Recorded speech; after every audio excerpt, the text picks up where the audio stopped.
2014 সালের 8 মার্চ একটি শান্ত শনিবার মালয়েশিয়া থেকে বেইজিং যাওয়া একটি আন্তর্জাতিক ফ্লাইট MH370 উড়ে যায়, যার মধ্যে ছিল 227 জন যাত্রী এবং 12 জন ক্রু সদস্য। সকল কিছু স্বাভাবিক মনে হচ্ছিল, কিন্তু টেক অফের ঠিক 1 ঘন্টা পরে সবকিছু বদলে যায়। বিমানটি ট্রাফিক কন্ট্রোলের সঙ্গে শেষ ভয়েস যোগাযোগ করে এবং কয়েক মিনিটের মধ্যেই রাডারের পর্দা থেকে অদৃশ্য হয়ে যায়। প্রথমবারের মতো মালয়েশিয়ার সামরিক রাডার বিমানটিকে ট্র্যাক করে এবং বুঝতে পারে এটি রুট থেকে বিচ্যুত হয়ে আন্দামান সাগরের দিকে চলে গেছে। কিন্তু রহস্যের মোড় এখানেই শেষ নয়। বিমানটি নিখোঁজ হওয়ার আগে কোনো সংকট সংকেত বা খারাপ আবহাওয়ার সতর্কতা বা প্রযুক্তিগত সমস্যা প্রকাশ করে না।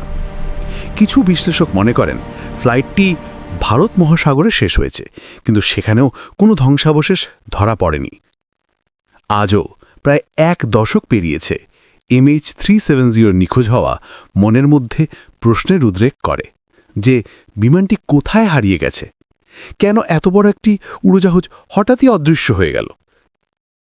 এই রহস্য এখনও অমীমাংসিত এবং প্রতিটি অনুসন্ধান নতুন ধারার জন্ম দেয়।